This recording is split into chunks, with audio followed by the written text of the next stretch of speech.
As I was saying, guys, we have a few PowerPoints to cover, short ones tonight before we move into Vietnam tomorrow in class. So this one's on women's rights movement and the sexual revolution.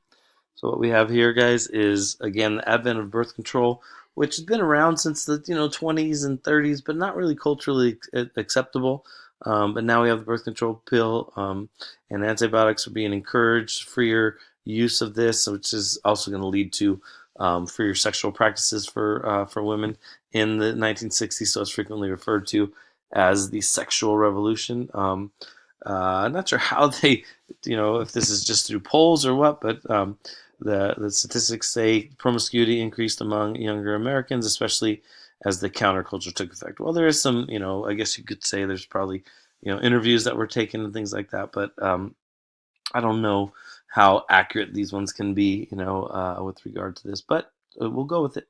So again, there's some things though that we can speak on this. It definitely challenge traditional values of premarital sex as being something taboo. In other words, so kind of as you go through a generation, the, the, some people were opening up as far as their attitudes towards sex. Um, Eleanor Roosevelt, remember, First Lady, was still alive at this point, and she had a commission on the status of women, and basically it highlighted inequalities that women faced, endorsed improvements in education, equal employment, childcare, governmental opportunities for women. So kind of all of the above. So even as a First Lady, she was extremely active. We already know that, but even after she was done and her husband had died, she continued to be a force, and in this case, in the 60s, a force for the women's movement. But really, the biggest force for the women's movement in the 60s, guys, is Betty Friedan. Betty Friedan wrote a book, and basically it was called The Feminine Mystique. And essentially, what it is, she criticized the plight of women with domestic duties. Again, openly calling out this culture of domesticity, the cult of domesticity that, remember, was alive and well in the 1950s. She talked about women who also had to work full-time employment at jobs that paid less than men. So challenging the status quo, challenging, equal pay for equal work. Just writing, some of the passages I can think of offhand. Women lying in bed next to their husbands and thinking, is this all? Is this what, my existence is? And, this essentially this culture of domesticity, this, playing second fiddle to men in society. And so Betty Friedan, you could say, really, led the charge for a lot of women to begin that process, guys, of continuing to demand equal rights as much as possible. And other feminists, she founded NOW, National Organization for Women. So it just so happens to be a great acronym spelling out NOW in 1966. Equal employment opportunities now, right? Equal pay now. Argued for changes in divorce laws because divorce laws definitely favored men, and were unfair toward women. So this is one thing they wanted now. Another element to that, and the legalization of abortion. Again, the women's rights to control what happens with their own body. This is going to culminate in the Roe versus Wade case, and again, still a controversial issue depending on who you're talking to. 67, a second attempt. This was attempted in the 1920s as well for an Equal Rights Amendment added to the Constitution. Again, extending the same guarantees of the 14th Amendment specifically for women, for racial and religious minorities as well. Again, Alice Paul had introduced this in 23, and it did not come to pass. But now in 67, the new wave of women's rights and women's liberation. Congress did pass in 1972, but in the early 80s, it needed 38 states to ratify it, and never got 38 states. So unfortunately, it did pass, but it was never finalized and ratified because it needed 13 states. A lot of the movement was limited to middle-class women, who, some of the conservative, broader-based pro-life groups were against it. A name to definitely note, Phyllis Schlafly. Phyllis Schlafly was essentially, I guess you could say the one, not one, but one of the women out there that was conservative and argued that, women's rights, some women are happy in the home. Some women are happy with the cult of domesticity, and some women don't want an equal rights amendment. Some women are accepting that women are different than men and have their place. And so, she's like the anti-women's liberation. Her name was Phyllis Schlafly. Um, Those that were opposed, they feared the area would deny them rights to financial support in case of divorce or would end special treatment women have received in the way of protective courtesies in a male-dominant society. So, they argued that there was some good that came with being, the lesser sex or the weaker sex or however you wanted to describe it. Again, and this is the one, Phyllis Schlafly is the name of the woman who was led the charge against the Equal Rights Amendment.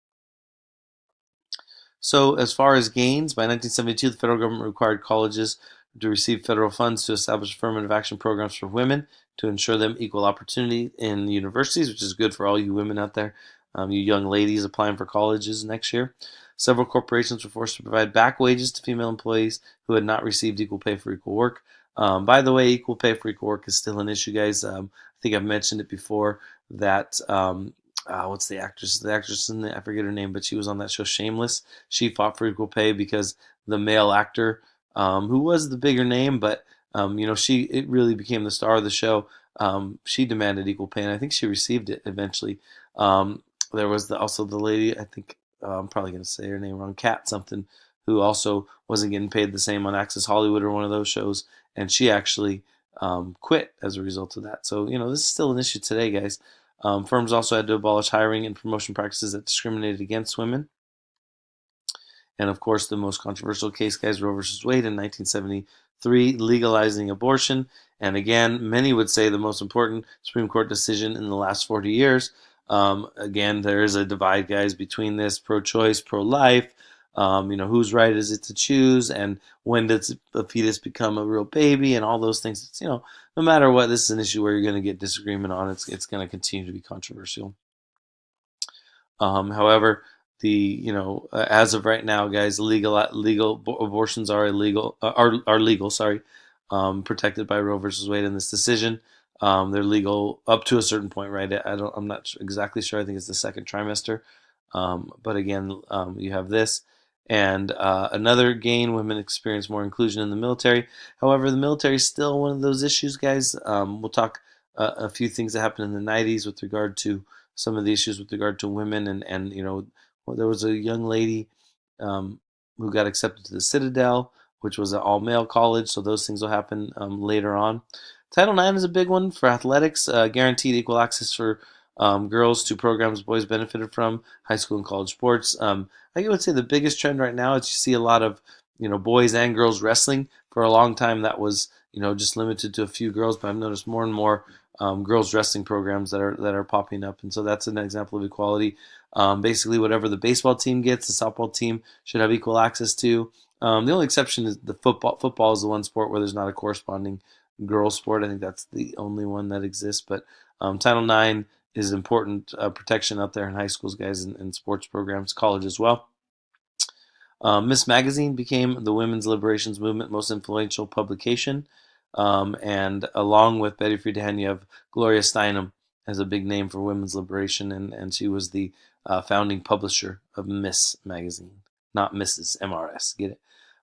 So women began breaking important barriers in the 80s. You had Sally Ride becoming the first female astronaut. You had Sandra Day O'Connor being the first female Chief Justice appointed by Ronald Reagan of all men. And in 84, you have Geraldine Ferraro, the first woman in 1984 to be on a presidential ticket. Guys, for me in 84, this was a pretty big deal around our household because a couple of our good friends who lived over in Riverside where I grew up, Geraldine Ferraro was their aunt. So they were extremely proud that, she was, they didn't win. Mondale didn't win in 84, but first woman to be nominated.